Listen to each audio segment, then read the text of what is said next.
Hello, it's good to see some familiar faces and some new faces, and hello to the Zoom. We are going to be recording the Zoom, so make sure you turn off your camera if you prefer not to have your image on the recording.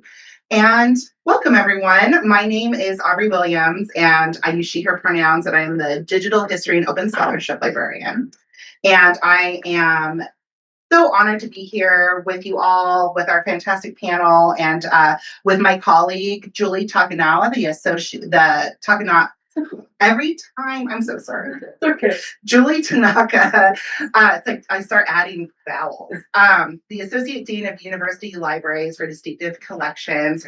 She and I put this panel together. It's the first time we've got to collaborate, and it was really fantastic. And so welcome. So here today for From the Field Conversations with Library, Archive, Museum, and Gallery Professionals. And this event is brought to you in partnership with the University of Washington Libraries and the iSchool Center for Advances in Libraries, Museums, and Archives. And we'd like to send a special thank you to Sharon Streams and to Brandon Locke for all of your support from CALMA. We're very happy to be partnering with you, and we love to partner with the iSchool, so we're really happy to be doing this today. We're also proud to host today's panel in the Open Scholarship Commons in Suzzallo for virtual people. That's where we are. The OSC is a collaborative, interdisciplinary space dedicated to advancing open knowledge, inclusive learning, and public engagement across the UW community. So today's panel brings together professionals from a cross-cultural heritage field, individuals who are shaping the future of libraries, archives, museums, and galleries. And I'll turn it over to Julie. I have the great pleasure of pronouncing people's names today. Do better than I did. We're going to try. So we're fortunate that we have 7 panelists here, all not from UW Seattle. That was intentional because those of you who are here, it's easy enough to run us down. So you're more than welcome to do that. We have Anne Ferguson, who was the curator of the Seattle collection at Seattle Public Library, recently retired. So thank you for joining us. Laura Landau, the Director of Exhibitions and Editorial Projects at the Fright Art Museum. Micah Merriman, the archivist one of the archivists at Den Show. Jay Salvador, Research and Instruction Librarian from UW Bothell. We made an exception for our sister campus, Bothell School. Patty Thibodeau, the archivist for Microsoft Archives. Tracy Timmons, Managing Librarian from the Talking Book and Braille Library. And Margaret Weatherby, Head of Collections from Washington State History Museum. And I think he may be from the furthest away today. It felt like it. Thank you for coming up and participating today. I know we have a lot of excited people here that will have very probing questions about what you went to. We have a few questions to start this off, so do you want to turn it off? Okay, great. So I think what we'll do is, if you'd like to, we'd introduce you, but if you wanted to talk a little bit more about yourself, talk about your career path and what led you to your current role, and maybe, you could expand on, did you plan this? Did opportunities arise unexpectedly? And just give us a little bit more background about what you're doing. We can just pass this down. Hello, I'm Tracy Timmons. I'm Managing Librarian at the Washington Talking Book and Braille Library. And for those of you who don't know much about us, I'll just quickly explain that we are a Washington statewide organization that serves people with print disabilities. And so that means anyone who cannot read standard print because of a visual disability, a physical disability, like can't hold a book or turn a page, a neurological condition, or a reading disability. So a lot of times people think that we only serve folks with blindness, and we serve a whole range of people. So I like to say that up front. So I'll just say quickly that I've been here for 3 years, and if someone had told me 20 years ago that this is the place that I would have been working, I would have been like, why? But I am just beyond happy to be there. It's such a great organization. I love the size of the library. We're 16 people, and I love our mission. I love our patrons. It's it's been a really great change for me from something that I did for most of my career. And I'll kind of go way back. I'll be quick about it, but just to say that one of the questions or kind of sub questions on here was, did you plan this trajectory? And I will say that no, I bounced around like from the get go. I think I tend to just kind of cling to things that feel like they're going to be good opportunities. I got a master's in art history. I studied an early printed Venetian costume book for my master's thesis, which led me into museum work, which led me into more research, which led me into loving working in special collections, which prompted me to get an MLIS, and I went to the UW program. And when I got out of school, it was during the tech bubble in the early aughts, and I feel like people were actually coming to the high school to recruit people. Like it was really a nutty time. And I ended up taking a tech job for a few years and it just wasn't for me. It didn't involve some of the things that I had forgotten I really loved. And I started volunteering at the Seattle Art Museum one night a week. And ultimately, I got a job there as the head of their library and archives. And I was there for 20 years. And so 3 years ago, I made what I really almost feel like was a career change. I'm still a librarian, but it's so completely different than what I was doing before. And so I've just found ways well, I can tell you quickly why I made that change. So during COVID, the museum had a lot of like layoffs and cut staff, and so I was cut to part-time. And we were in the middle of a home renovation. So I really had to start looking for full-time work, even though I was very sad to leave because that job was really incredible for me and I had just lifelong friends from there. So my son is dyslexic, and my son had been, I had been made aware maybe a year ahead of getting a job at my present library. I had been made aware that they served people with dyslexia. And so he became a patron of this library. And I just saw immediately the good work that was happening. And I had already been friends with the director, Danielle Miller.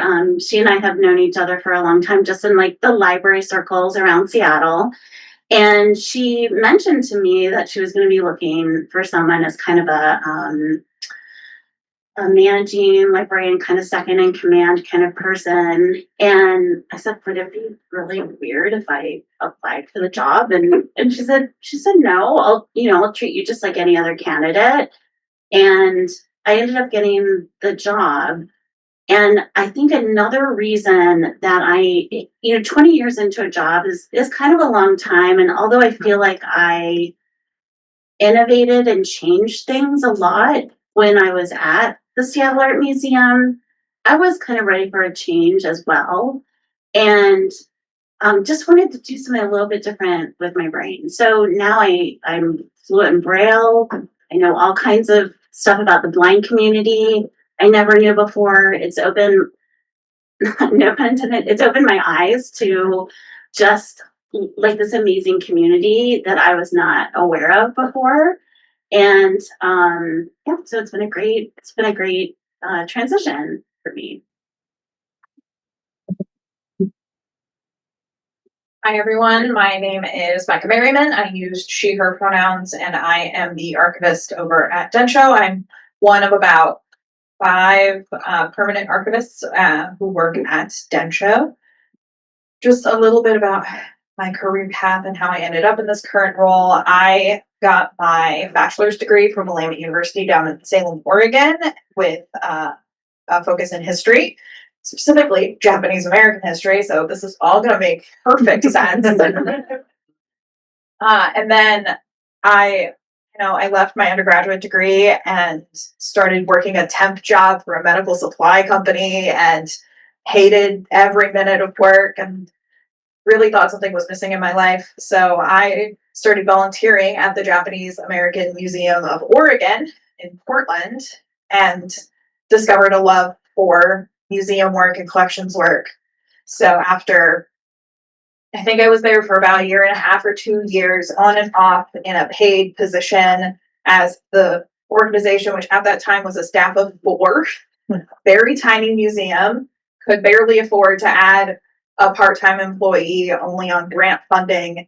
I just, wanted to figure out how I could do this full time. So I talked with the collections director there, who was a graduate of the museology program here at the UW, and I came up here and got my master's in museology.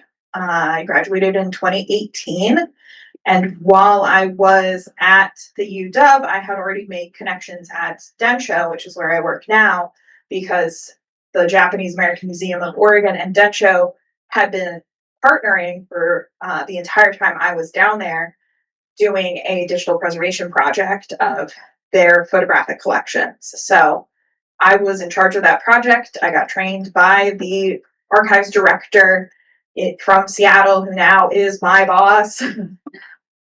So I volunteered at Densho while I was here at the UW because back when I was in the program, like the old grandma I sound like, there was a requirement to do 90 hours of volunteer work in addition to, I think it was 12 credits of internship hours. So it was a lot of go out there, get in the field, try a bunch of stuff. And I did a lot of that work at Densho because their mission was so important to me, and the ability to digitally preserve and share history to the public so you can access it from anywhere at any time for free online is huge. So I stayed at Densho after I graduated. They got me a part-time job, and then I just stuck around until I became a full-time employee, slowly but surely taking on more work. So I wouldn't say any of this was planned, but it was a lot of seizing opportunities as they appeared in front of me. As my manager, as Densho continued to grow, my timing was just really lucky that I was there at the right moment to be able to take on a new job. And as my manager got more and more overwhelmed, I could just take another thing off her plate and then slowly but surely justify getting more hours and more money. So that's how I ended up as the archivist. I think I've been at Densho. It'll be 9 years in some capacity this October. And it'll be, I think, 5 years since I've been full-time.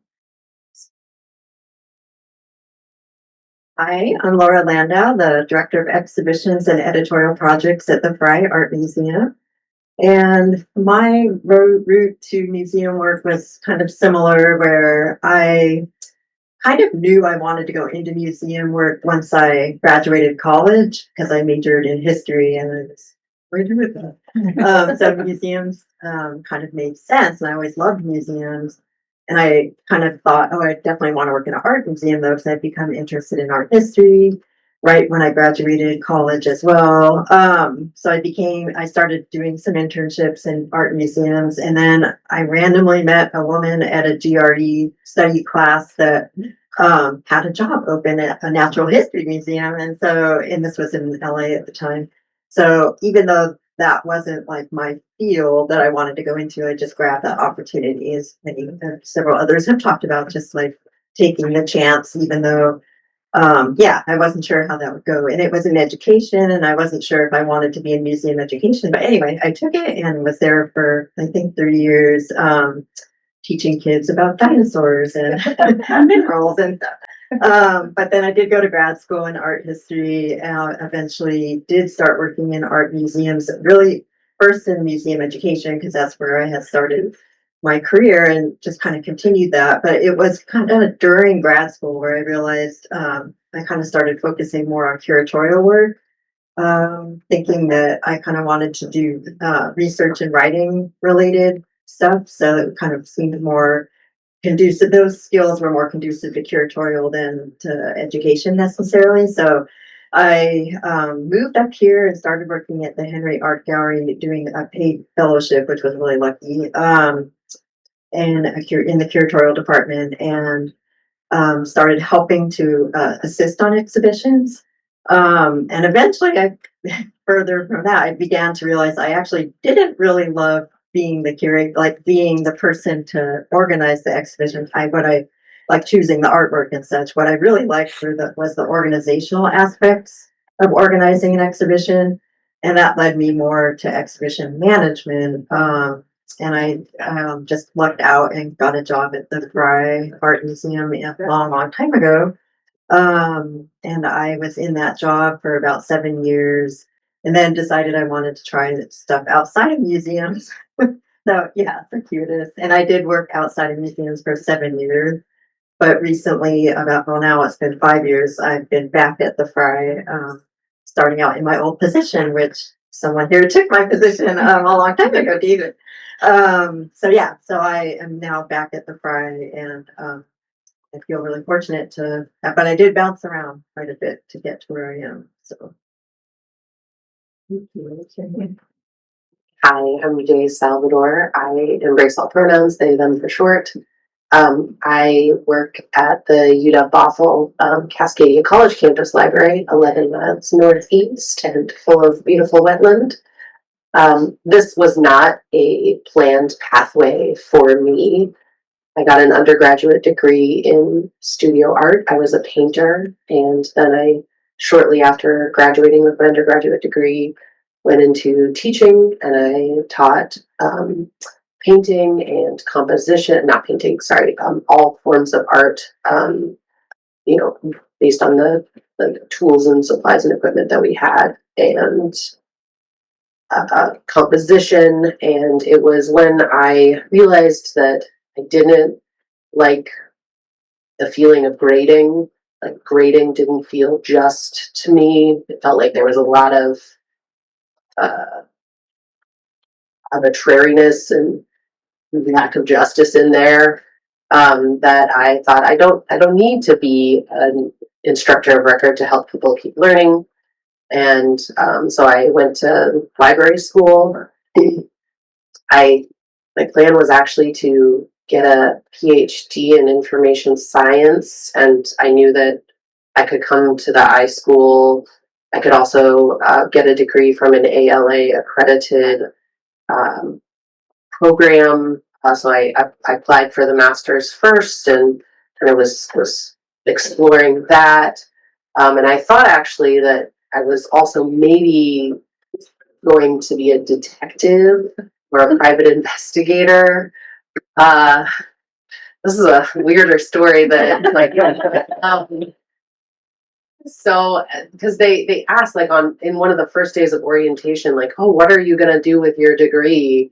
And there were all kinds of interesting questions. There was a question about like, who's going to get pregnant by the end of their degree? And it was like, oh, there's a lot of women in this room. That is true.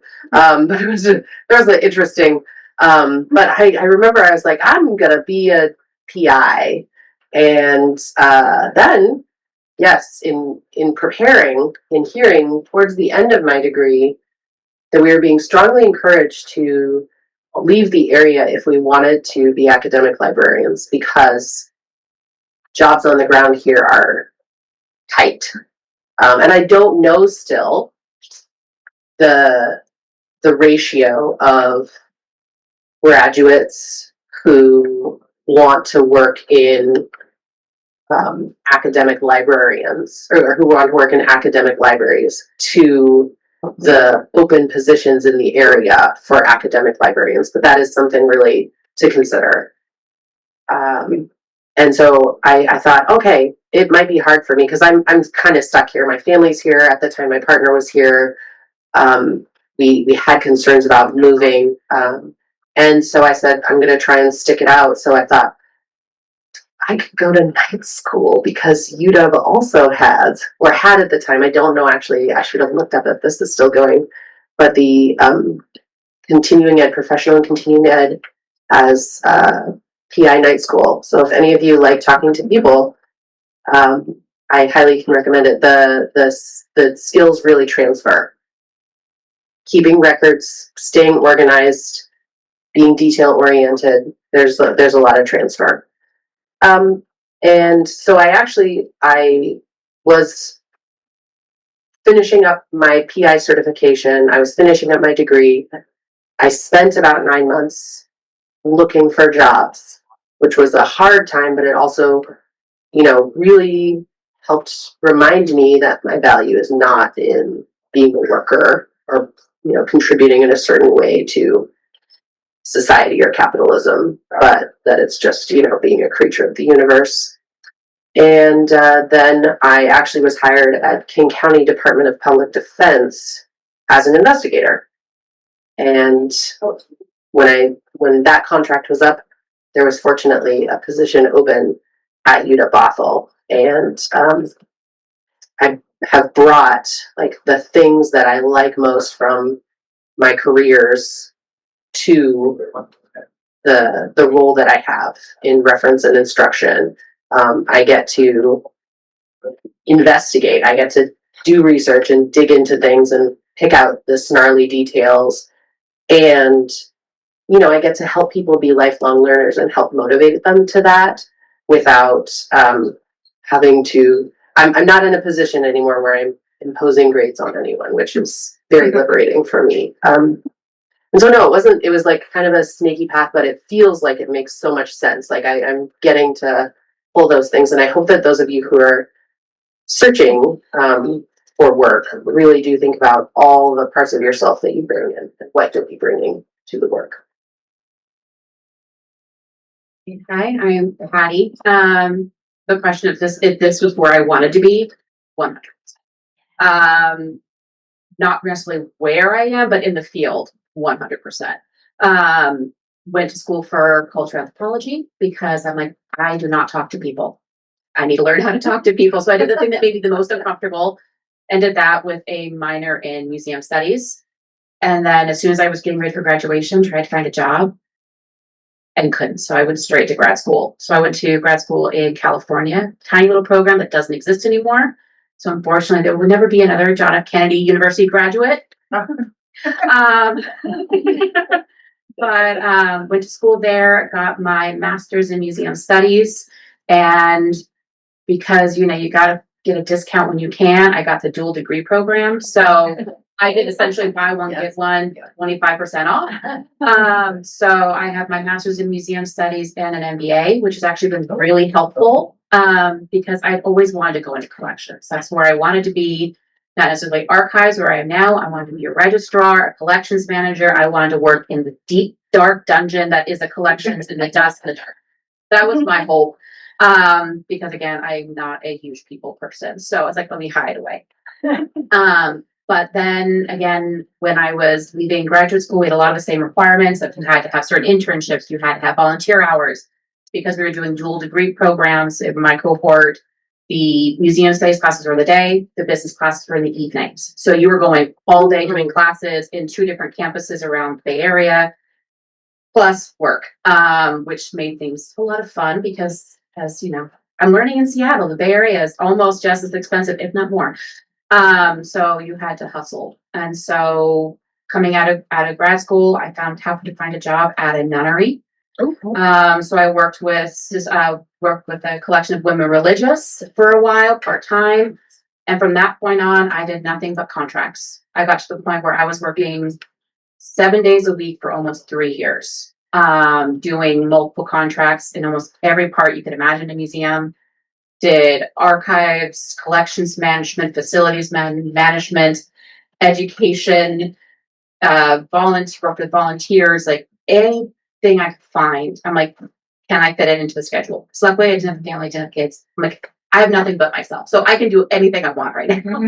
And then finally landed a job at a university, working in their archive at the California Maritime Academy in Vallejo. For one second. So I was an archivist there for a couple of years, and then circuitous moment of I found out I was having my second child and was like, I can't do this at a university salary, living in California. I need to find something different, and thank goodness for Teams because I happened to have seen it was the application for the job at Microsoft. And I'm like, I am never going to get this job. Like, I can barely find a full-time job that is not contract. There's no way I'm going to get hired for this. But I applied anyway, because you got to take the opportunities when you can, whether it's like, okay, let me rework my cover letter. Let me rework my resume. Let me just keep refining that. And then I got the interview. I'm like, and I kept getting the interviews. And like I said, thank goodness for teens, because by the time I got the job, I was 8 months pregnant. So I started at Microsoft. I moved from California, left my job, came up here. My daughter was 6 weeks old when I started and went right into work. So it's been a interesting experience. Our archive, I am the archivist, and we have 6 other processing archivists, or 5 other archivists that work underneath. And we do everything from curation, collections development, research, kind of anything that the company needs. We try and get a hold of. But yeah, that's kind of the quick story. Very cool. My name's Ann Ferguson. My pronouns are she, her. I didn't plan to go into libraries. I just retired a few weeks ago as curator of the Seattle Collection, Seattle Public Library, but I have a very circuitous route to that position. I was getting a PhD in theater history and dramatic literature. And also, my now husband was also getting the same degree. And as we were thinking about positions, there weren't a lot of teaching positions at universities at the time. Particularly, I had sort of made this transition from wanting to also be directing, teaching acting classes, and also teaching dramatic literature and theater history to really be really focused on theater history and dramatic literature. So began to think about, as I was visiting lots of special collections for my own research, which was 19th century American theater, specifically women in American theater, began to realize, oh, there's this whole world of special collections of rare books. And so I decided to pivot. And while I was at getting my PhD, I had been teaching undergraduate courses in theater history. But I also, to get some extra money, took a position at the main library at the reference desk. And I worked there for 3 years. So I had that experience as well as my work, my academic work. So I applied to Columbia University, which at the time had a rare book program. Terry Bellinger's famous person in the rare book world. And I went specifically there to do that. I went to Columbia, specialized in the book program, but because I had the reference experience, they had a reference track, I did that. And I was offered an internship in special collections at Columbia, as well as at the reference desk. And Terry Bellinger was having some kind of feud with the special collections folks. So even though I thought, oops, that's what I want, he said, no, you should take the reference position. So I did get another year of reference work. So when I finished Columbia, I was looking, at a number of jobs. In the meantime, my husband was applying now to library programs, including Columbia. So long story short, I applied to a number of things, but I was offered a reference position at Yale University. And I went to Terry Bellinger because I was interviewing other places. And I told him, he said, you should take it, which I didn't think he would because it wasn't a rare book special collections. But he said, take the job. So I take the Yale job, thinking maybe I'll just be there a year because my husband in the meantime, or almost husband in the meantime, was going to Columbia for his program. Long story short, I ended up staying at Yale for 8 years. My husband ended up getting a job at Yale. And I was head of the instruction program for the department for a number of years. And then I became head of collections for the reference department. And I also had the opportunity to teach an undergraduate course on women in American theater. So it was wonderful. But, I was over at the Beinecke. I was supervising a senior's undergraduate thesis in theater. So it was great. But I wasn't working in special collections. So in the meantime, my husband applies and gets offered a job at Cornell University as head of the reference department. And they actually had an opening for a person who'd been the curator for the theater collections. In particular, there's a named position under curator for George Bernard Shaw and theater collections, because there's this endowed collection, huge, with the 4th largest George Bernard Shaw collection in the world. was there. And I ended up getting that position, which was the dream, right? Yeah, it's like I landed right where I was. And fortunately, I also had 2 little kids, and I was able to work part-time, which, you know, when you think, I know some of the questions are, you know, how do you manage things as you go through life?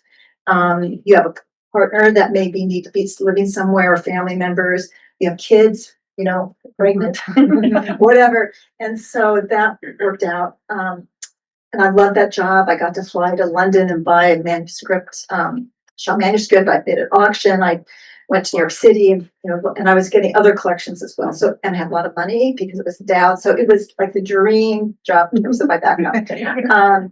But I am a 4th-generation Washingtonian. Really wanted to get back to the Northwest. So, but also while I was at Cornell, this very amazing high energy faculty member, Karen Brazell, who was in the Asian Studies department. Focus was Japanese theater. I'm the oldest one here. This was, you know, when things with internet were just getting, you know, using the internet for web-based resources was getting started. She had this dream of building the Global Performing Arts Database, which we did. And we established the Global Performing Arts Consortium. I was the associate director, and I got to go. We worked with Russian theater museums. I was in Singapore. We did whole Japanese theater. I got to fly all over the world doing this work. And we built this very cool thing, but we were on the bleeding edge, which has problems later down the road because trying to keep that going. So then my husband gets offered a job at Harvard, and I say, I'm not moving anywhere for Pittsburgh now. You know, the only place I'll go back to is Seattle. So fortunately, your position came open. They were different then, but so Paul applies to that, and there was a policy that spouses who had library backgrounds could come and get a 2-year, you know, appointment. But I negotiated 4 years at halftime because of my kids. So I did that, and I was also bringing with me. We were just applying for an MLIS grant for the Global Performing Arts Consortium, and Betsy Wilson agreed to come in as a partner institution. We got that. That was a 3-year grant that I managed here using the theater collections here and special collections. Then we got an NEH, which was more focused on the Japanese theater. And there were 2 faculty members here in the drama school that I worked with on that. And then Betsy asked me, this is where my career kind of goes different directions, to become the manager of the Digital Futures Alliance. Some people remember that, some of you who've been here, which was taking me into an agreement that was, even though I've been working on all this digital building resources, that wasn't my real focus area of interest, but I went with it, and that was super interesting. I was over at Microsoft meeting with research scientists to think about long-term digital preservation, and it was really interesting, but I was getting further away, and then I ended up being the project manager for this grant, Gates Foundation Next Generation Learning Grant with School of Ed and a startup. We're working on that. I did that for a couple of years. And then the Seattle Public Library, I've been my whole career in academic libraries. Seattle Public Library, the levy funded creation of the Seattle curators, the Seattle collection. And I love Seattle history. In the meantime, I'd also applied for and gotten a culture grant for my own building the Seattle Theater, early Seattle Theater history database, which is my interest types deep into that. So anyway, long story short, I got that job. I was there for 12 years and just retired a couple weeks ago. And I will say, you know, I love that job as much as I love the job at Cornell. You know, it's just a wide range, and the experience I gained in these other positions, the digital stuff, which is, you know, not something I'm deeply interested in, but all that, you know, helped me, I think, especially as technology becomes more and more important in the library world. So anyway, that's my sort of story. Hi everyone, my name is Margaret Weatherby. I use she, her pronouns. I go by Maggie, but my email is Margaret, which is why I lead with that. I'm named for my grandmother. That's another reason why I do what I do. I was an undergrad student here. I came today because I wanted to meet Julie Tanaka in person. Bluntly, I did. I come from Tacoma. I wanted to meet her in person, and I'm like, this is my opportunity. This is my opportunity. So I got into museums because I could not get into the one undergraduate class that was offered here when I went to school here that was about museums. I had to call on the phone because that's how we registered back in that day. And I my last name started with a Z. And I did not get into that class, and I was just very upset that my school was failing me. I actually did, and I know, right? Like, come on, come on. I actually had an experience through UW though that really helped shape where I went to school. I was given an opportunity to teach at Pathfinder Elementary School over in West Seattle as part of a program to bring kind of culture into the classroom. I grew up on the other side of the state. I grew up in and out of Native households. I have aunties who weave baskets that are in the Smithsonian, right? I'm not a Native person. I always say that, but I was raised as family, right? So I come with this, like, why are you asking that question? She doesn't care. Like, that's not why she leaves. So I was doing that, and actually, one of the teachers involved there said, "Hey, you're really into all of this. You should look at studying abroad." So I started my master's degree in anthropology at the American University in Cairo. I worked in the animal mummy room because I was given the opportunity to work with that professor. I had a big Me Too moment there. I'm very honest about it now as I'm older, and I decided to go to school in London instead. So I went to University College London. I have a master's degree in museum studies with a specialization in collections care that I received with distinction, which means I got an A on everything. Ha ha, UW class that wouldn't let me in. I worked full time at the British Museum in the education department and the anthropology department. It's called the ethnography department there. I moved the ethnography teaching collection, which is still the largest collection that I have been in charge of. I'm in charge of a really big one now. I peaked really early, right? I had a key to anywhere I wanted to go at the British Museum, and they paid me a whole bunch of money to work there. I peaked real early, right, y'all? It's good to have goals that you raise, right, every time you go somewhere else. I worked in Southern California in museums for 15 years. I've done everything from curatorial work to collections work. My last position was the head of collections at the Japanese American National Museum. Please don't think that people don't have connections you can't see. Okay. I loved working there. It was nice to be part of, a community I'm part of that you can't tell that I'm part of. And I was tired of my children not understanding that everyone had a house at the beach and a house in the mountains, and we wanted to come back to Washington. I'm a 5th generation Washingtonian, and my family has a really large collection of our own. I thought everyone's family had like women who wrote in diaries that passed them down as they came across the covered wagons, and like their moms made them dress up in the historic clothes. That's not a thing. It's just my mom. So I was really passionate about making sure that women's stories were in archives. My master's work revolved around how cultures need to be allowed in collection spaces. And I have been doing that covertly my whole career. I'm now the head of collections for the Washington State Historical Society. It sounds like I'm only in charge of the collections material, but I am the boss. I am in charge of all of it. I have a team that work under me, and we have a very large, extensive collection. I'm very thankful to be here. I am here because people retired or died. I always joke that if you have not cleaned out a dead person's desk, you don't really work in museums. And it's sad, but it is very, very true. I'm not sure who to ask. What's the next question? So our next question. She's my I'm fancy.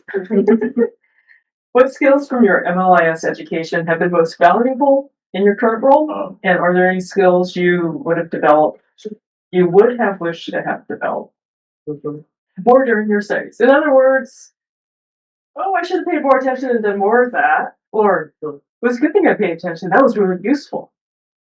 Like when I took the management class here, it says, I'll never do that.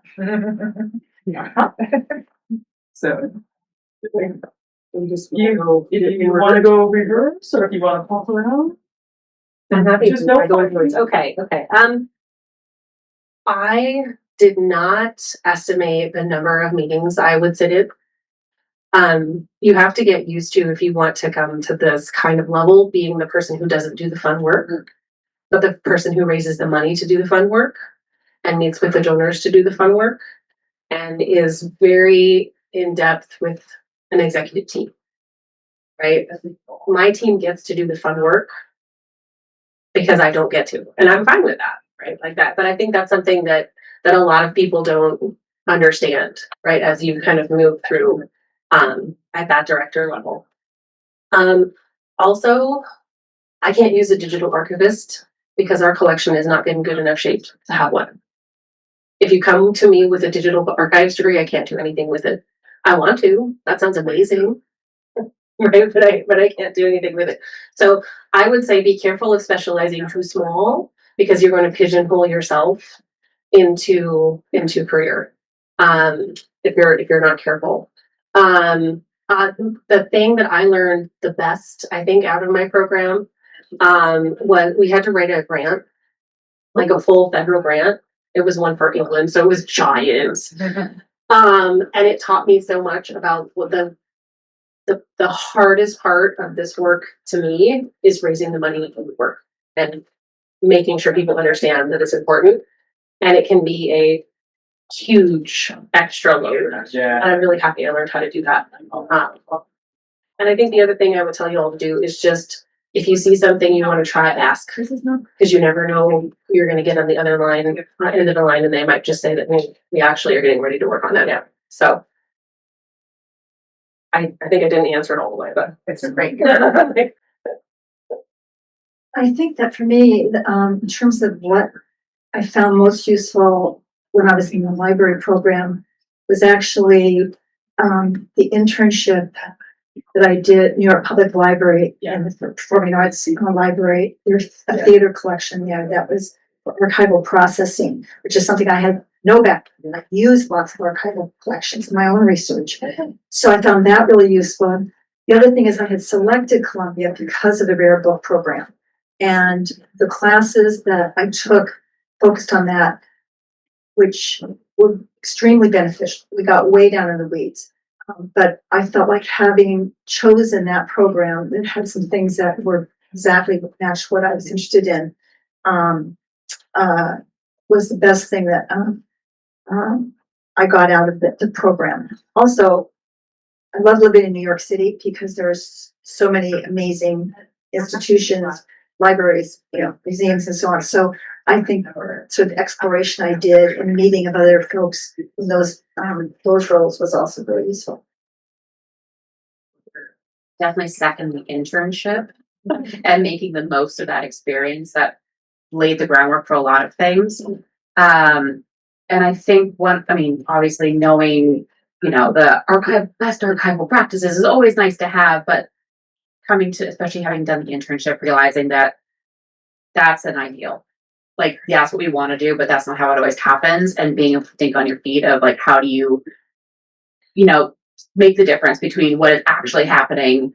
Like, one example, I was at a museum where there had been a leak a decade earlier in another building. It went into a freezer. Still has not come out. It's probably been 15 years and no one knows how to get it out of the freezers because we're another institution where we had 2.5 staff. So those are just now permanently in a freezer. So realizing that there's always that back and forth of things. But I think the thing that was the best for my program wasn't the classes. It was the people that I got to talk to. So like my cohort, there were 13 of us. We still have a going group chat almost a decade later. Most of us, I will say, are not in the field anymore. I think there are 3 of us out of I think it was 13 in my original cohort that are still in the field. And I know one of the questions come up is what your recommendation would be for, people in the field now. And it's just know your worth. That, the field will keep taking. And so we're in this field because we love it and we want to keep doing it, but realizing that it's not at the, you don't do it for the sake of your own mental health. So I think a lot of people that I know that's in the field just aren't here anymore. But now I have some really cool connections with people doing very different work. So when I have questions, I can still go to them. But I think the greatest thing was the people that I met in the program and the professors I had. It's those connections that make the groundwork, because the ongoing joke with my cohort was the museum and archive field is incestuous.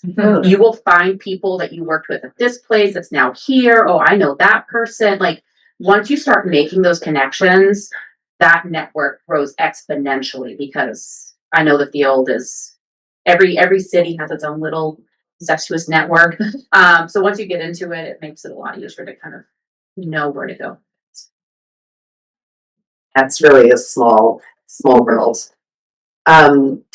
I was trying to do a lot of things with my degree and had a limited amount of time. But now, as I submitted my documentation packet for promotion to permanent status. Wish me luck. I'll find out, in a few months.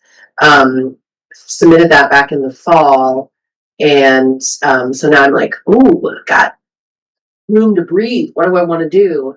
I'd like to, have more cataloging skills. I wish I'd take, this is not the thing that people are saying these days, but there is a place for cataloging skills and that kind of thinking. And I would have liked to have taken more had I had more time and space in my degree. But I too was very, very fortunate to have I guess kind of a work study or a work.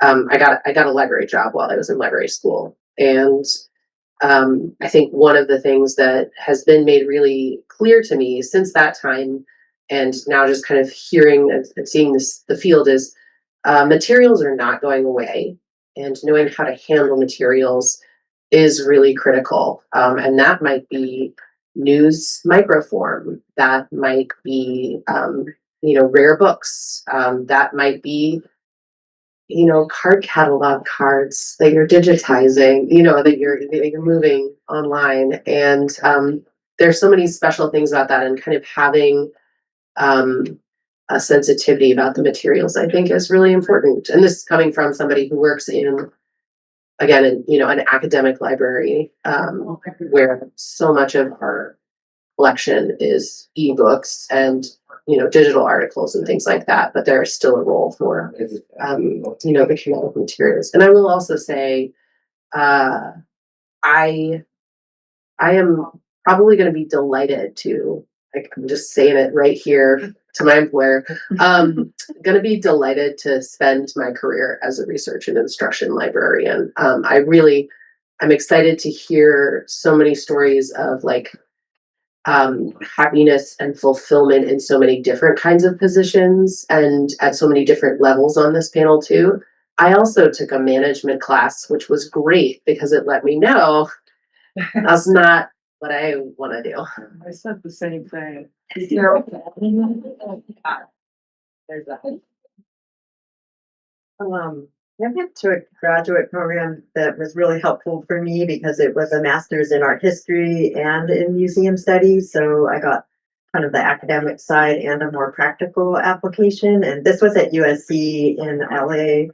And that program also doesn't exist anymore, which is too bad because, it was I actually feel like I got a lot out of that program that I can still use today, because our cohort, part of the program was in your second year to curate a small exhibition together and to write, to produce a catalog together, including writing in the catalog, but also just putting it all together. So that was invaluable to what I do now. So I feel really lucky about that.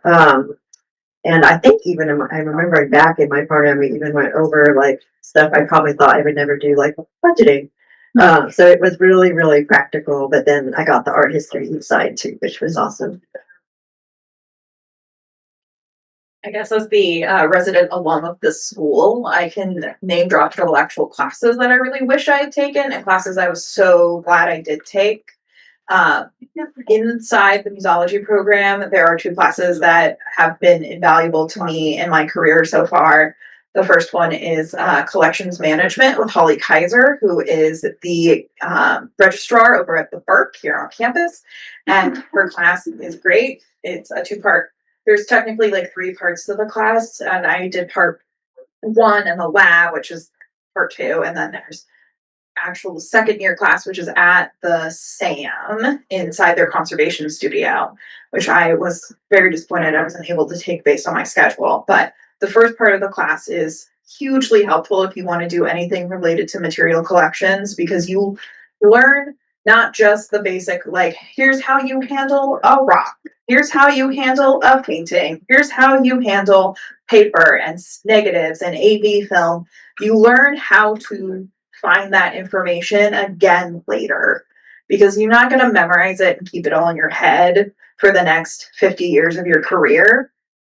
But what you can keep is the knowledge of how to go find that information, so that when you're working at an archive and for some reason, and this is a true story, everyone, for some reason, a major dollar donor who the library is named after's family donates a actual statue of a seal, you know what to do with that instead of just leaving it locked in a corner. That's not a thing that was at my university's archive. No, it's not a real thing. That is in an archive in the state of Oregon, is a statue of a seal balancing a dollar sign. It's a true fact. That the Hatfield Archive. So that's the first class that I would highly recommend that people take if they're able to and want to work inside material collections or archives. The second one is legal issues in museums, which is taught here in conjunction with the law school, where you learn about all the things that may impact a museum while you're working there, like copyright law, which is really confusing and convoluted. And knowing the whole point of the class is to teach the museum study students while they're there, at what point do you go, I need to talk to a lawyer and know how to do that? So those are the 2 classes I highly recommend. Classes I wish I had been able to take while I was here were all in the iSchool. I really wish I had been able to take like cataloging and metadata, since those are so important to my work every day. But because at the time I was here, the museum studies program and the iSchool were separate programs in different schools, there wasn't nearly enough cross-pollination and I could not get into them. I did take a bunch of database classes though, which I also recommend doing. Databases are going to be your lifeblood if you work in an archive. Definitely learn about how to use more than just one database, because every institution has a different database system. Dencho's is proprietary, well, it's custom built and open source. So it's really weird. It's not the usual things you find in a library or archives collection. So learn as much as you can about databases if you want to go into an archive setting. Learn as much as you can about material handling if you want to deal with materials in any sense, whether that's even just with books. It's great to know how to preserve books for the rest of its natural life.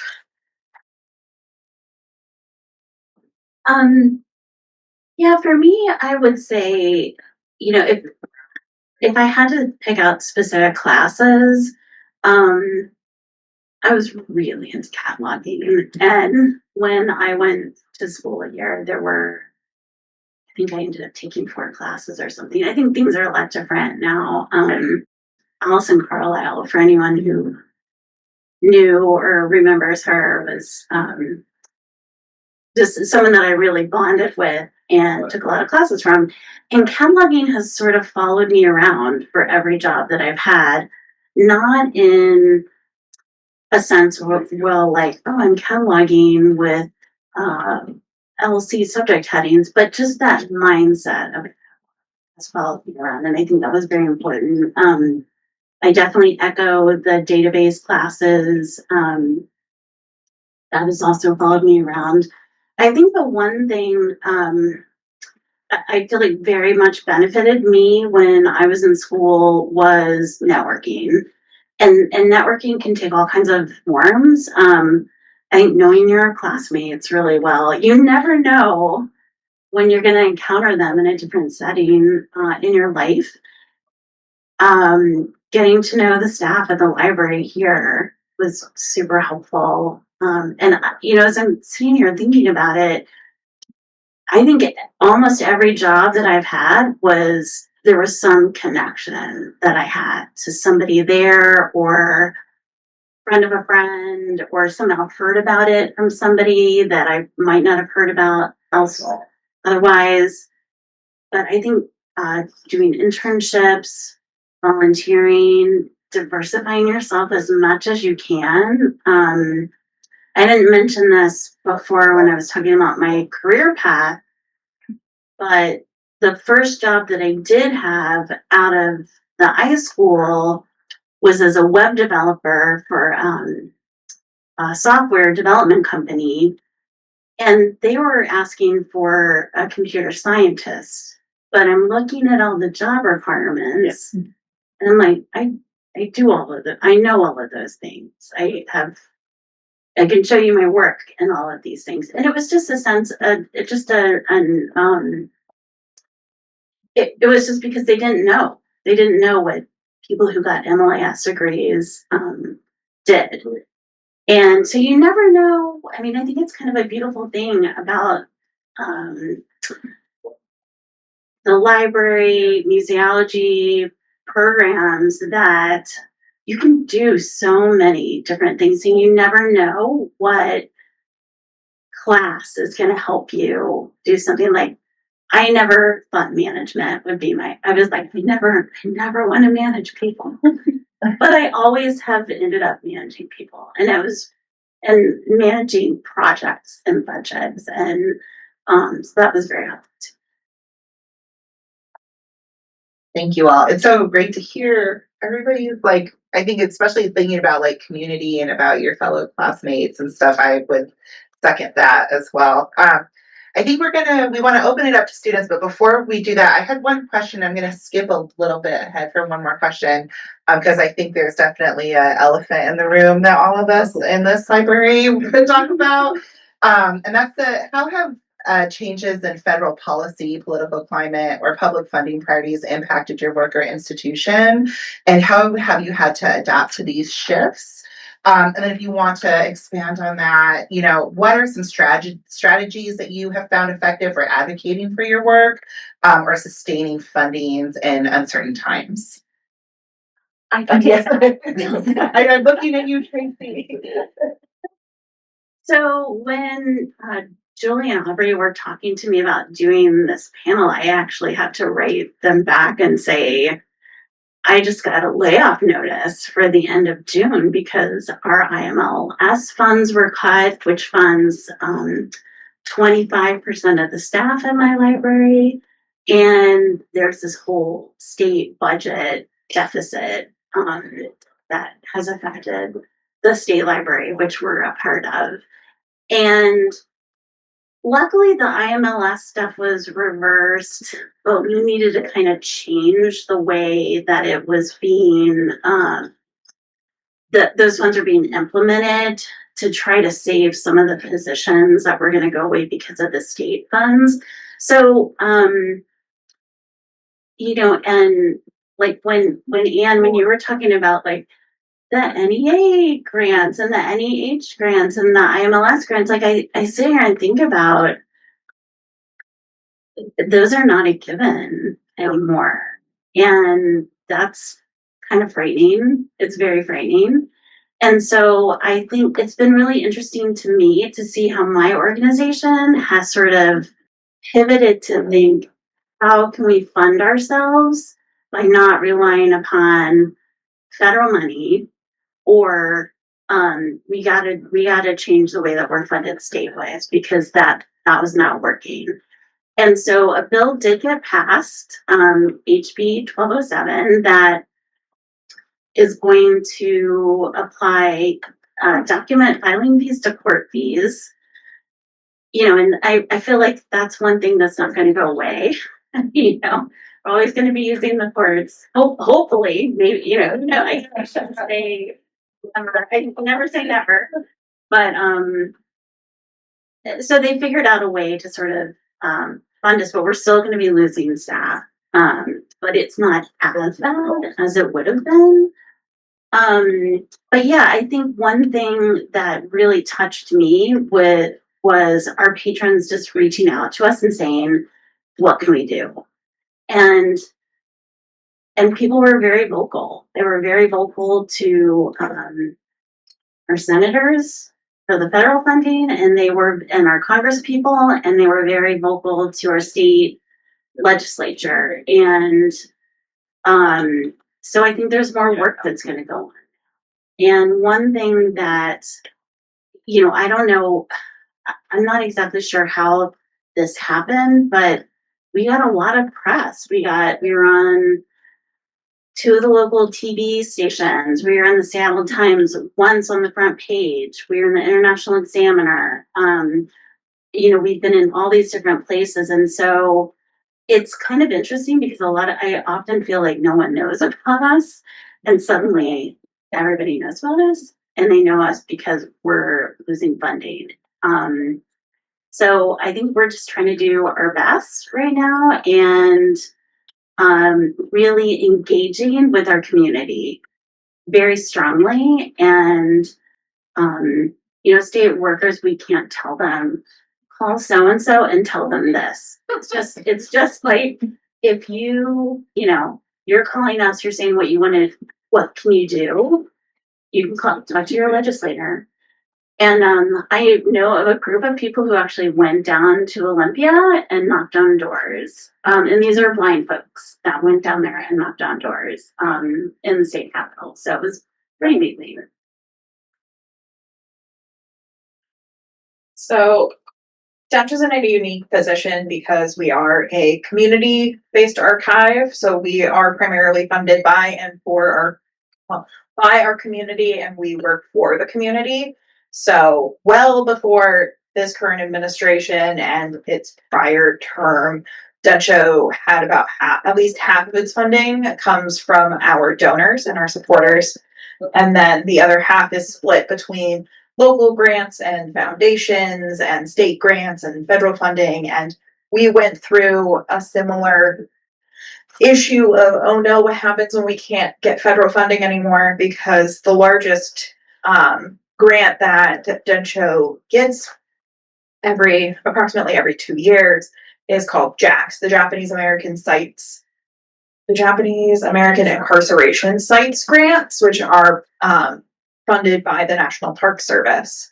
And up until 3 or 4 years ago, we actually had maxed out our funding for that grant pool of money, because they said each, organization that applies can only receive X amount of dollars. I don't remember how much X was, but we had done it. We were the first organization to get all the money out of the grant that we could. So we had to figure out how we were replacing that money, which at the time made up a significant portion of our budget. So, this is a storm we've weathered once before, and we'll continue to weather as it happens.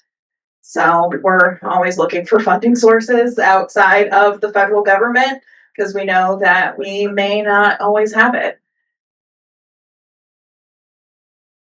The FRI doesn't apply to NEA grants very often, but we actually had last year for a exhibition on First Nations artists from Canada.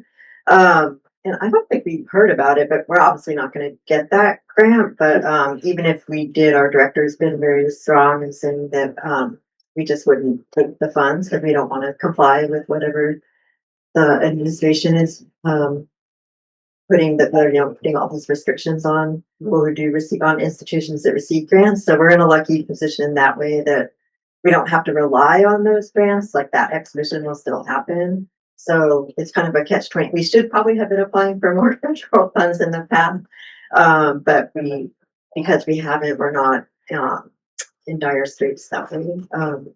But The case at UW Libraries, I feel incredibly like the least qualified person in this room to talk about this. But I would say echoes very similarly to what Tracy has been saying about the is it Talking Book and Braille? Is that correct? Thank you. The Talking Book and Braille library, with the exception that, our, of course, IMLS grants, but also specifically we had an LM grant that was, fully cut off, and I have lost several wonderful coworkers, and that is really hard. I think what we continue to, well, there's so many ways that this cuts, and my MO is to think all our fates are bound up together, and we have to do what we can to, like, show what our values are, and budgets our values. The Washington state budget tells us very clearly what, the legislation and the governor's office, what they value. And so we have to, then we have to also show our values when we make our budgets as well. I mean, we're not as affected because we're a corporate archive, so we don't have to deal with the administrative issues. We don't apply for grants. We're not allowed to. But I know there's, coming from someone who spent most of my time in contract positions, it makes me scared for people coming into the field, because I wouldn't have been able to be where I am right now without those contract positions. Because the wonderful thing about the archive field is, you need a master's degree, 10 years of experience. You need to have the certified archivist exam done. That, you can't give the 10 years experience if you don't have the degree. You need the degree, but then you don't have the experience. And so being able to do those contracts is what got me the experience I needed to get into that full-time position. So that's where it makes me a little nervous. And, when it comes to advocating for yourself, sometimes, I won't overly generalize, but, a lot of us archivists tend to be a bit more introverted. We, like I said, we like our dark, dusty basements, and that's fine. But learning how to advocate for yourself and say, because even though we weren't affected by general cuts, I mean, Microsoft just had a huge set of layoffs. I lost 3 members of my team. I have a new manager that has no idea really how the archive works. So now I have to re-advocate. This is why the archive is important for this company. These are all the amazing things the archive's done the past 6 months. We just had a 50th anniversary. So we've been working like crazy the past 6 months, doing nothing but research, making sure we were getting as much media attention as possible. We have media tours. I have 2 tours next week for the media coming into the archive. So we are still pushing it, but not being like, yeah, we're really great. But saying, no, excuse the language, I'm a badass. I know what I'm doing. This is why we're awesome. So being able to really advocate for yourself and show that what you're doing is not just a value for you, but why it matters to your community and why it matters to the business that you're in, the people that you're working with, that will help push that along, even if you aren't getting the funding or things like that. As long as you advocate for yourself and why it's important, I think that's the little personal step.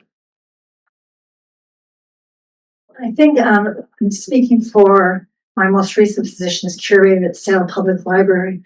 I was the first person in that role. It was funded by Seattle City of Seattle levy for the library, and the Seattle Public Library Foundation has been very generous to fund collection. So I've had a very significant fund to be buying materials, which has been great. But of course, you want to make sure that people think that what you purchased is worth that money. And so I have been really careful in my thinking about what I'm buying and making sure, and part of my approach has been very broad representation, because historically the collection didn't necessarily represent all parts of the community. But also in terms of actually finances, in working with donors, I think that's one of the most important things, at least in the role as curator. So for example, someone had approached me about some family materials. They were descended from a very early pioneer. And so I worked with her and took the material and so on. And then she wrote me and said, who should I contact if I want to donate to the library? So I sent it to the foundation. And later the foundation came back and said to me, thank you so much for whoever you worked with her, because she is leaving a $500,000 on her death. So, that's helping the library to continue to be supported. The other thing, this didn't bring direct money in, but someone I knew, an attorney in a law firm, who I rode the bus to work with, was in my neighborhood. And one day he said, we got this, that law firm represented King County. So we got this case going on. And I'm just wondering, and you explained it was an environmental thing. King County is being, I guess, accused of, I won't go into all the details. Anyway, he said, if I send over one of my young attorneys to kind of look through the Seattle collection, could you help them? Long story short, this guy comes over, I help him, we're looking at the insurance, that's all stuff. A year later, I got a message saying, thank you so much, you're going to save the county millions of dollars. And then more recently, I got it. The final thing was, and I went to the, headline, you have saved the county $93 million. I know, kind of incredible. And so, I think being open to whoever comes to you with whatever their needs are and just doing the very best you can by them. And you never know, I've worked with lots of donors, other donors have given money, none on that scale. So I just think that's the thing, is being the best advocate for your collection, your library, and also being thoughtful about whatever your work is. In my case, purchasing and working with donors and doing instruction and also, the impact you can have. Those are great things that I got that money, but there was we had a program with Seattle Central, and we worked with English professors at the Seattle Central, and for the English 101 and 102 classes, the students were required to come into the Seattle room, find an object, and then write a paper about it. And the faculty would pick the top 3 best papers of each class, and we would catalog them for the Seattle collection. And a couple of years gone by, and I was on the Seattle room desk, this young woman comes in. She says, I missed an email a couple of years ago. I was in this English class, and they told me that my papers. I think that's a mistake. I said, no, it is. I showed her in the catalog. I brought it out. Turns out she was born in Serbia, poor family, went to work as a flight attendant, ultimately ends up in Seattle. English was a second language, starts at Seattle Central, very anxious about writing, working on this paper had been a significant thing for her. She told me it allowed her to feel confident about applying to go on. She ended up getting a computer science degree at Seattle University, successful career now. And she asked if I could take a picture of her to send back to her mother in Serbia. And on LinkedIn, she put a photo of herself, that same photo, holding it and saying, writing is so important, just do your best. And anyway, the impact you have on one person is also, and you never know, like maybe she'll be someday give money back to the library. I just think whoever you're interacting with, they're all a priority in my opinion. So yeah, that's what I have to say. We've had $500,000 of federal funding taken. Thankfully, we had spent a lot of it. Already. Yay. We got yanked early because we had lots of words I didn't like in the projects. One of them is to buy contemporary and Native American art for a permanent exhibition called This is Native Land that we're installing now, which is why everyone was like, you're really going to Seattle today? Yeah, hopefully it will open in August, fingers crossed. And the other one is a project to look at all the monuments across the state that the Historical Society laid historically to add the tribal perspective or look at taking them down. Those are the 2 projects. Thank goodness for an I will not name them employee at IMLS who shoved checks out the door in the last 2 days that they were allowed to give us funding because we got almost everything back because of that. That's how important people are in this equation. Yes. We also had, a really large IMLS grant in that we had been asked to resubmit with one little change. So that money is probably gone as well. We're part of the state government. A lot of people don't understand. So we're the Washington State Historical Society. We run the Washington State History Museum, and we're the official repository for Washington history. And actually, it says natural history too, but the Burke hates. It says that for us. So we try not to print it out too hard. But, so we state funding is also going to affect us. We're not, everyone thinks we have more staff than we do. So we are, I think a lot of us up here are just in that in-between place right now, which is not an easy place to be. It's not an easy place for our staff to be because there's a lot happening in the world. And then you think, oh, I'm so excited to live in Washington. We're going to be fine. And then you see the other effects of that as well. So it just can be a time that kind of compounds things. We have a very great relationship with lots of foundations, and we're having to go in that direction. But the hard part about that is everyone is doing that now. All of us up here are doing that now, right? So and it's very interest based. So if you have a project that fits their interest, you can get some attention and raise some money. But it is a much more different, it's much more difficult landscape right now in the philanthropy world when it comes to kind of our types of roles and positions as well. And if I could, I'm going to shout out really quick to a really great opportunity for new students. We have a diversity and local history grant. We actually have an alum. So, yay! I gave you that money. No, I'm a reviewer. Someone from my team always sits on that because if you're going to apply, do not say you're going to catalog your whole collection or right. Like the collections projects can be like real big, and we're like take it down. So that funding has stayed, right? So I think there are places like that the funding has stayed that could be good opportunities. So. What's the next thing there's? We have about So there's about 15 minutes left, and we know all of you out here and online probably have questions you want to ask, and now is a good opportunity for that. I can bring you the mic. They want to make sure the Zoom can hear you too. So any questions? Oh, yes. Hi, thank you guys so much for coming. This has been really special for me as someone who is interested in the field. My question is, I'm mostly interested in museums, but also I'm super interested in libraries and archives. And sometimes when I talk to people, they make it seem like those are like, for some reason, incompatible paths. I keep getting, like, I'll have someone be like, oh yeah, I'm interested in a museology degree. And I'm talking to like an archivist and they're like, well, you can't go to an archive with that degree. Or I'll talk to a museum person. It's like, well, make sure you don't get a library science degree, and that seems kind of weird to me. And so I'm wondering if any of you have experience like kind of mixing between those worlds and like what that looks like. Thank you.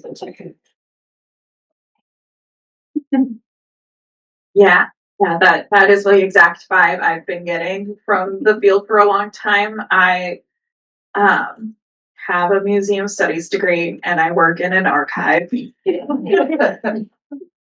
I struggled for a really long time to find a full-time job.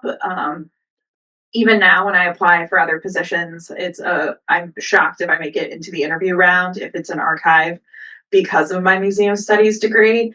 A lot of institutions that have librarians running it and people with MLISs have a perceived idea of what you're supposed to have, that you're supposed to have the same knowledge that you would have gotten from an MLIS program, that you should know everything about cataloging and books and data science, but material sciences and that doesn't matter. Dealing with the front end of stuff, that doesn't matter. You're not going to talk to people. And then museums have sort of the opposite perspective. Like, why would you know anything about books? We don't have those here. But in the last 5 years, I think that's starting to change pretty significantly. And those two are starting to realize how much is overlapping, especially if you're putting yourself in the niche of digital infrastructure, which is where Densho lives, is in this very unique niche of physical materials and digital online stuff. And if you can, make that work, it's great. But the most important thing is experience. If you have on your resume, I am an archivist, and you don't have the archives degree, but you have 5 years of experience working in an archive, that seems to get you an interview nowadays. So, anyone else? Yeah, and I definitely had the same experience where it's like, oh, well, you're museums. Yes, but yes, and when I was, lots and lots of interviews throughout my career, and it's always been, well, wait, why are you trying to get an archives job? You did museums. Like, yeah, I did museums because I wanted to learn how to talk to people. Like when I was going back and forth, is it library school? Is it museums? What do I want to do? Everyone's like, well, library school is working with data and databases and the cataloging and things like that. I'm like, well, I can do that. I like that. The thing I don't like is working in education. I don't like working with donors. I've gotten better at it, but it's not really what I do well. But because I did museums, it put me in a really uncomfortable place. I had to work with people that I don't want to do this, but now I do it daily. So it was probably a good thing. But like I'd had that same experience where it's like, are you sure this is what you want? And now, especially going from museums to archives, the thing I'm seeing a lot more in job listings is, IMLS or related fields.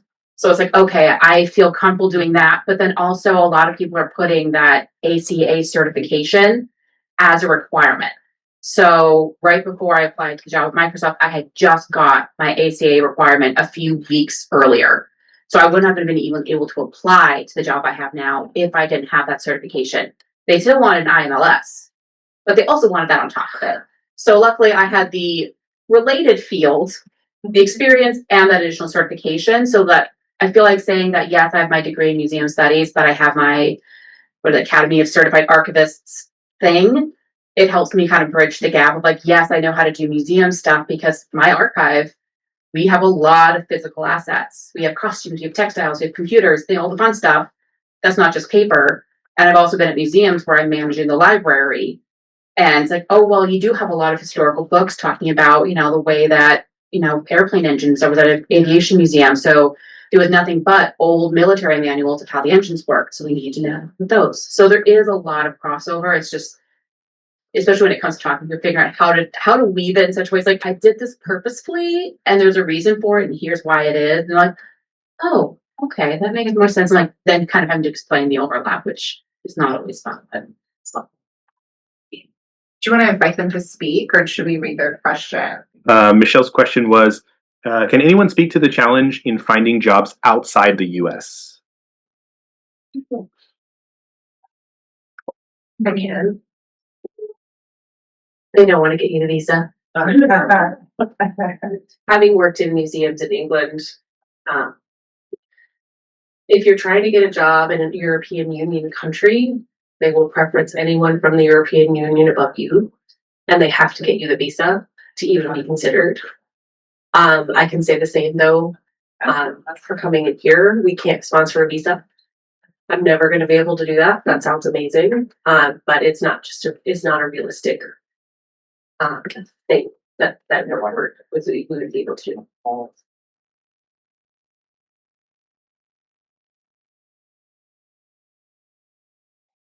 Yeah, thank you so much for coming today. It's been very interesting. So some of you mentioned being history majors, which I'm a history major, and I'm looking at an MLS program here at UW after I graduate. And I was wondering kind of about how you feel in terms of like the sort of research aspect of your history degree, how much that is part of your jobs, on top in proportion to like sort of the more technical management. Like do you feel like you've been able to maintain the sort of like just being able to like continue sort of delving into specific topics and research as you're working maybe in this more management setting? I don't know if that makes sense. As also a history, yes, great question. No history bias. Yeah, so I have an undergrad and a graduate degree in art history, and so working at the Seattle Art Museum, I'm doing that job, very research based every single day, and I loved it. I mean, that was one of my favorite aspects of my job. I am not doing any research now in my job, so I had to find an outlet for that. So I write for History Room, and I do other stuff. I write for other places, and so I just, if it's like in your DNA, to do research, I think maybe even if you don't get it at your job, if you're enjoying your job, maybe you find another outlet. As another history major, and I believe almost all of my coworkers are history majors, as we never got a community archive dedicated to preserving and sharing Japanese American World War II incarceration history. I actually wouldn't say that research is a huge part of my day-to-day work, and definitely not true for all my colleagues. We do reference questions every so often that allow us to dive deep, but we have a public historian on staff who does all of the research work.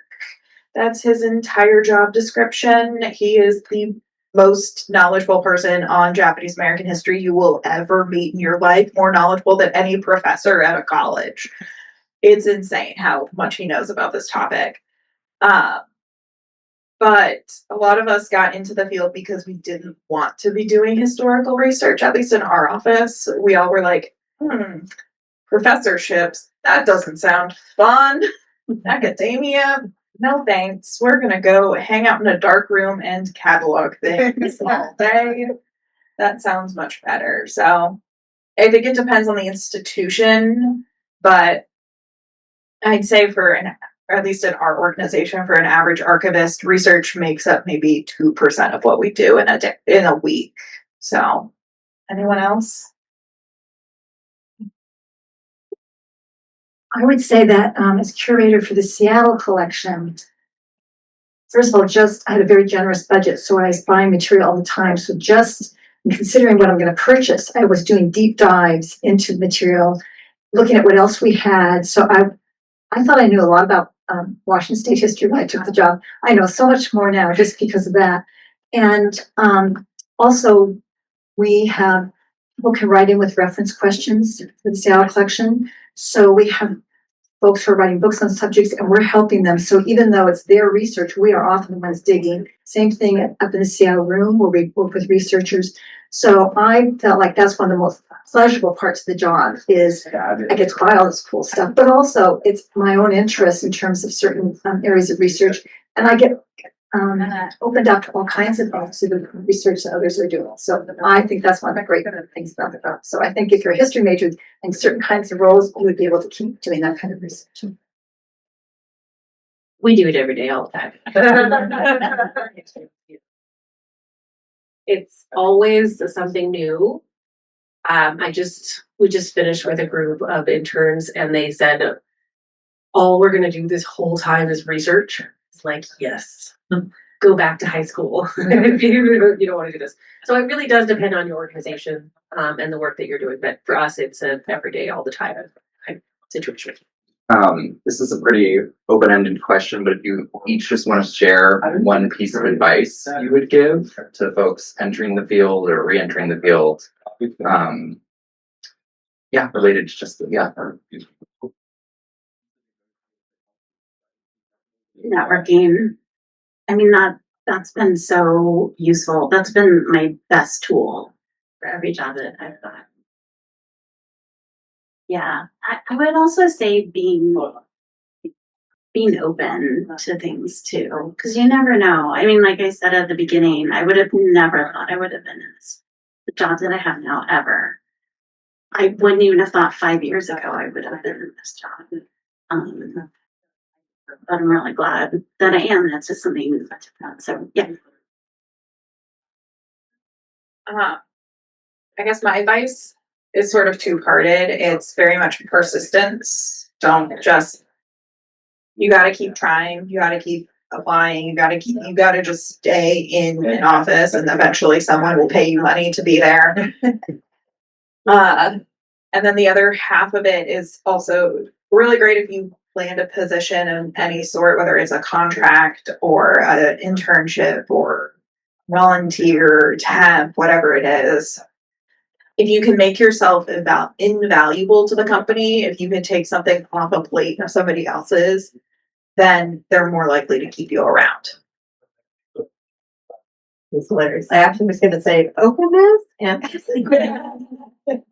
and I feel like that is something that I just like kept trying over and over when I was younger and trying to find jobs. And I was like taking that natural history job, even though it wasn't like my first choice, was invaluable and it led me to a whole nother world that I didn't know I thought of. So those are my ideas too. I think someone here said it earlier, but like know your worth. Also, just know the worth of the skills you already have and the skills from the work you've already done. I used to say a lot, like, I actually learned classroom management skills, waiting tables, because it's like, oh, you gotta see like where that fork dropped and like over here what's happening at this day. And it's the same thing in a classroom. It often is the same thing in a library.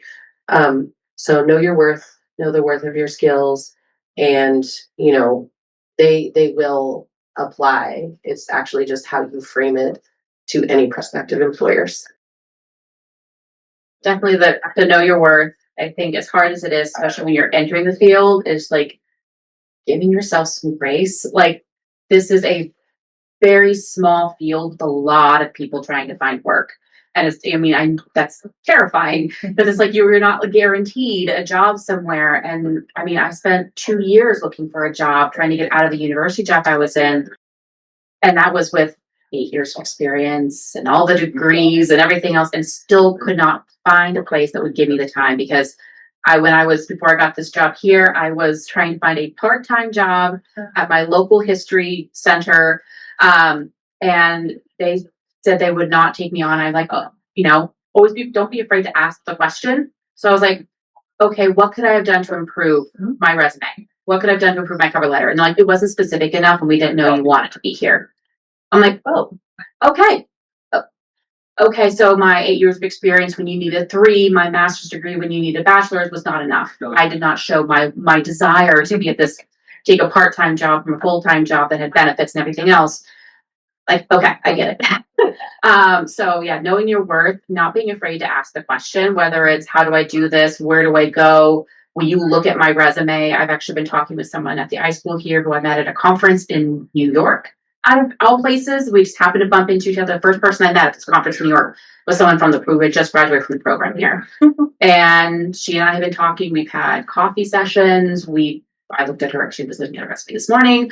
And just saying like, okay, I'll take a look. There's nothing wrong with that. And then, yeah, so just don't be afraid to ask a question, know your worth, and just give yourself some grace because there's a lot of people trying to get it. Well, I agree with everything that's been said. I know on a personal level, was asked by the dean when I was here to take on this Digital Futures Alliance as project manager. That was pretty far. I mean, there's some of the work I'd done was going that direction, but that wasn't the core of what I most love. But, I took it on and I'm sitting over at Microsoft with research scientists in the rooms talking about digital preservation. And I gained a lot from that experience and it led me to other things. So I guess that sometimes I think being open to what comes to you and not saying, oh my God, this isn't exactly what I want to be doing. There are routes you can find ways. And I think, connections with people, because then it was the dean who helped me recommended me for this other thing. And so, you just never know. So I guess that's the thing. I think being open to what comes and being willing to maybe not have the perfect thing, but go in directions that will maybe get you exactly where you want. I've had the privilege of having enough grant money to hire 3 recent graduate digitization assistants last summer. It was just for a summertime contract, and we had more people apply for those jobs than anyone in the state in the last 5 years. I only got to hire 3, and I could have hired all of them, and I wanted to hire all of them, but I couldn't hire all of them. I've also gotten to hire 2 archivists in the last 6 months. I had the second most amount of people apply for those jobs in the state. They actually called us about it because they could not believe how many people were applying to our positions. that's the kind of field that's out there right now. Bluntly, right? Realistically. Do something to put on your resume that's interesting enough that it gets you a conversation with someone. Doesn't have to be even archives or museum related, right? If you don't have anything on that like that on there right now, try it, right? Email people, ask them questions. I'm still trying to find one of those people a job. She's amazing. I want to help her find out where she wants to be. Because all of us have been you, right? And we want to help you.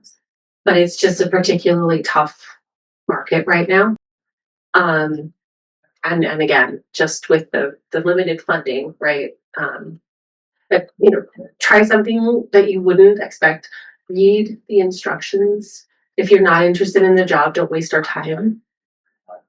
I actually had someone from the iSchool, like I had to apologize to HR for one of our positions. Like, oh God, I'm embarrassed, right? Read it.